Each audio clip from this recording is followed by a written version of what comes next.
Guys, ಇವಾಗ ನಾನು ನಿಮ್ಗೆ ತೋರಿಸೋ ವಿಡಿಯೋ ಮೆಕ್ಸಿಕೋನಿಂದ ಬಂದಿರೋದು. ಇಲ್ಲಿ ಜೂಲಿಯನ್ ಒಬ್ಳು ಮಹಿಳೆ ಮೈಯಲ್ಲಿ ಒಂದು ಆತ್ಮ ಸೇರ್ಕೊಂಡಿರುತ್ತೆ.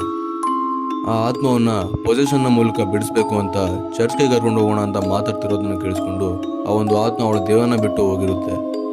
ಯಾವಾಗ ಅವಳು ಚರ್ಚ್ಗೆ ಹೋಗಿ ಪ್ರೇಯರ್ ಎಲ್ಲ ಮುಗಿಸಿ ಹೊರಗಡೆ ಬರ್ತಾಳೋ, ಆ ಆತ್ಮ ಅವಳ ಬಾಡಿಯನ್ನ ಮತ್ತೆ ಪೊಸೆಸ್ ಮಾಡ್ಕೊಂಡು